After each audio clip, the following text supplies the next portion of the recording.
the police action actually promotes public safety and unconcerned with the impact of the decision has had on individual lives or community trust has taken hold within the Ferguson Police Department. And the racial disparities as charged by the Justice Department are unconscionable. According to the report, Ferguson's approach to law enforcement both reflects and reinforces racial bias, and there's evidence that this is due in part to the intentional discrimination on the basis of race.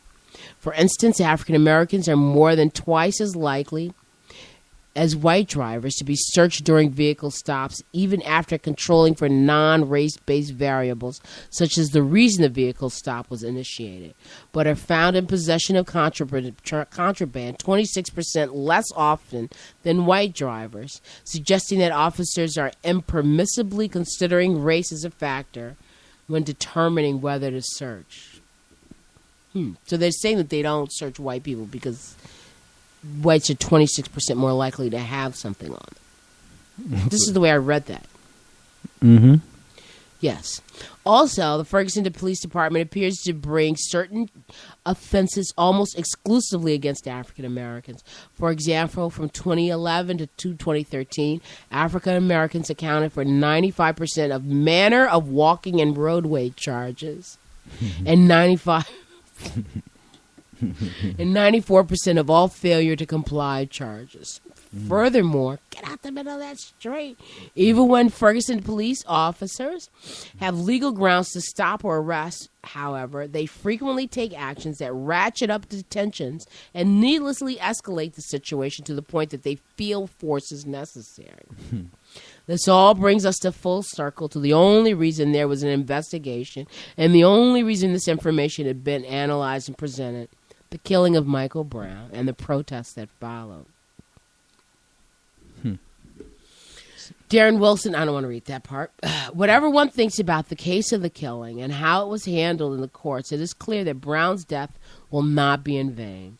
It is clear that the frustration that poured out in the streets of Ferguson was not without merit. Once again, the oppression people feel as part of their lived experiences and can share only by way of anecdote is bolstered by data.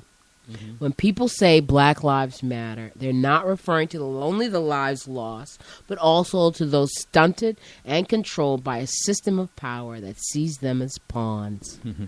Wow. Your police working for you. It's a nice article. This was by Charles Blow in the New York Times. So here is this article. A piece. Here is this article in Newsweek.com, right? 15 most outrageous example of police misconduct in the Department of Justice report on Ferguson. So I guess the department went through and they come up with the 15 most egregious. Let me use a different term, a professorial term, right? Egregious, right? Regarding the report on Ferguson. Mm-hmm. So the Department of Justice today released a report of its investigation into the claims of civil rights abuses by police officers in Ferguson, Missouri, where Darren Wilson, a white officer, shot and killed Michael Brown, an unarmed black 18-year-old, over the summer. The report paints a police department and municipal court system, not just the police department, but also the municipal court system, driven by revenue, right, rather than public safety needs, and engage in a pattern or practice of unlawful conduct. This is the police. The law. It's the law. And the Justice Department, which supports the municipal court, which is supposed to make sure that every creed and race find an equal place, and that you are proven innocent, right? Until you get your just due, right? A pattern of practice of unlawful conduct that violates the First, Fourth, and 14th Amendment to the United States Constitution and federal statutory law. Here are 15 most egregious examples of misconduct by police and court officers. A woman's parking ticket Did you read this one? No, I didn't. A woman's parking tickets, which began at $151 plus fees, ballooned to more than $1,000 after she failed to appear in court several times. And here is the quotes. We spoke, for example, with an African-American woman who has a still pending case stemming from 2007, when on a single occasion she parked her car illegally. She received 2 citations and a $151 fine plus fees. The woman, who experienced financial difficulties and periods of homelessness over several years, was charged with 7 failure to appear offenses for missing court dates or fine payments on her parking tickets between 2007 and 2010. For each failure to appear, the court issued an arrest warrant and imposed new fines and fees. From 2007 to 2014, the woman was arrested twice, spent 6 days in jail, and paid $550 to the court for events stemming from this single instance of illegal parking. Court records show that she twice attempted to make partial payments of $25 and $50, but the court returned those payments, refusing to accept anything less than payment in full.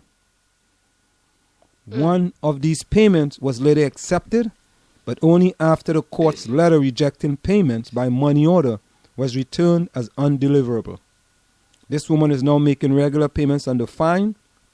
As of December the 14th, over 7 years later, despite initially owing a $151 fine and having already paid $550, she still owes $541. That is the police and the municipal court working for you. Yes.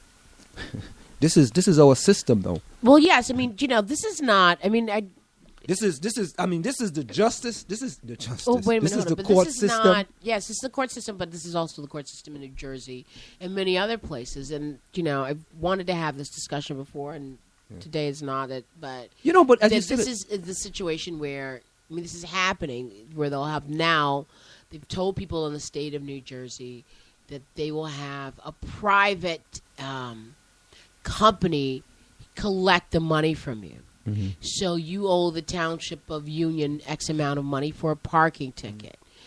You did not pay. You did not show up to court. The ticket balloons. And after so many days, or weeks, or months, then there's a warrant out for your arrest for a parking ticket. If they find your car parked illegally somewhere, they will tow it and take it. And then they will take your license from you, the state of New Jersey. And the fees will compound. So rather than the state of New Jersey administering these laws, now they have private companies that do that. And the private company has the right to harass you. And if you do not pay that company off that money, then they have the right to get you arrested.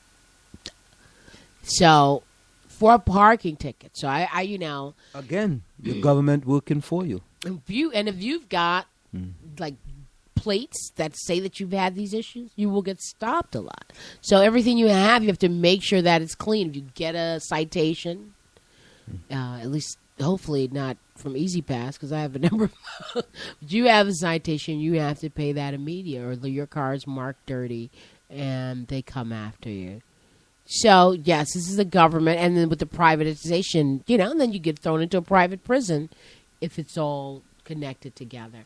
So now here's number 2.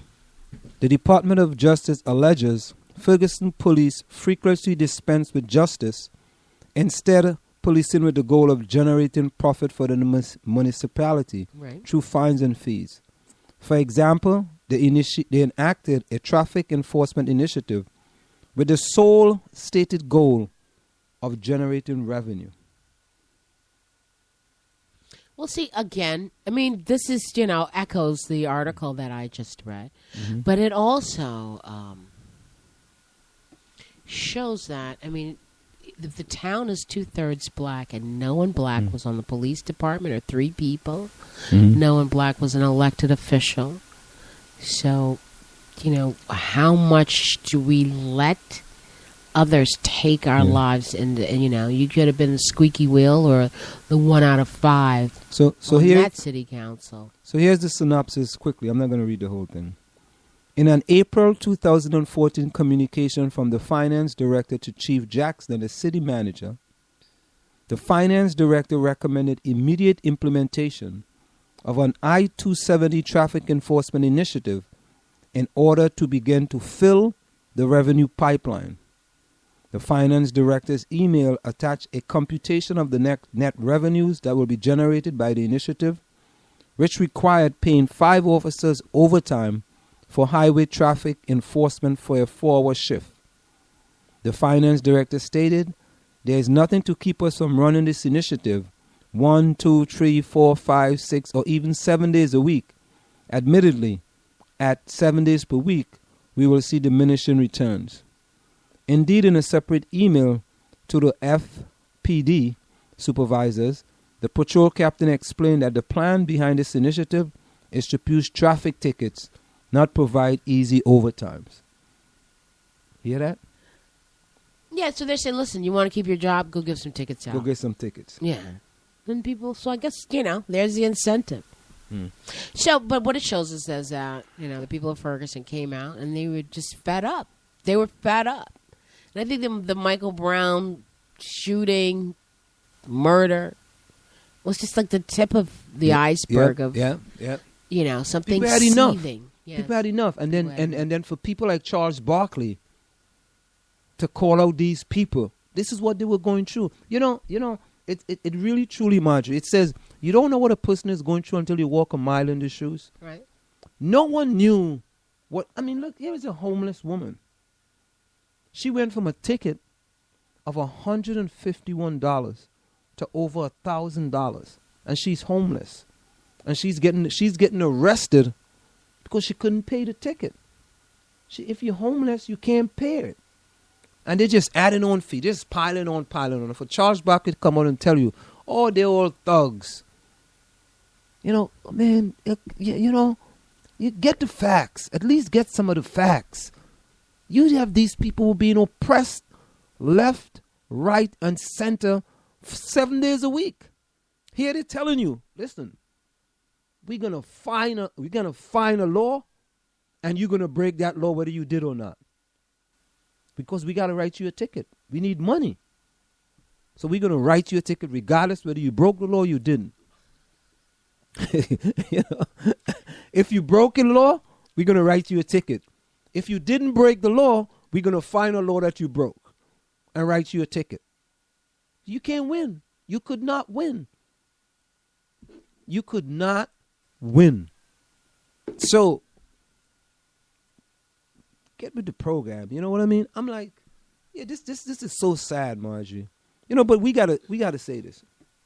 Well, it's interesting that with all of the fanfare that went along with the rebellion in Ferguson. So listen to this one. This story seems to be a little bit more hidden. Yeah, but listen to this one.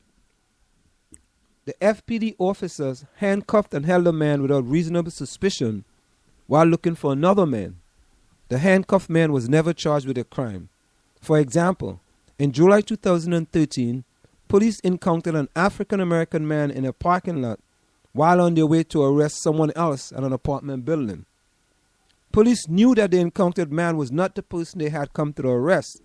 Nonetheless, without even reasonable suspicion, they handcuffed the man, placed him in the back of the patrol car, ran his record. It turned out he was the intended arrestee's landlord. The landlord went on to help the police enter the person units to effect the arrest, but he later filed a complaint alleging racial discrimination and unlawful detention. Ignoring the central fact that they had handcuffed a man and put him in a police car despite having no reason to believe he had done anything wrong, a sergeant vigorously defended FPD's action, characterizing the detention as minimal and pointing out that the car was air-conditioned. So, buddy, we illegally arrest you and we put you in an air-conditioned car. You should be happy. Don't complain. Just sit in the air-conditioned car and be happy with your handcuffs. Even temporary detention, however, constitute a deprivation of liberty and must be justified under the Fourth Amendment. So they were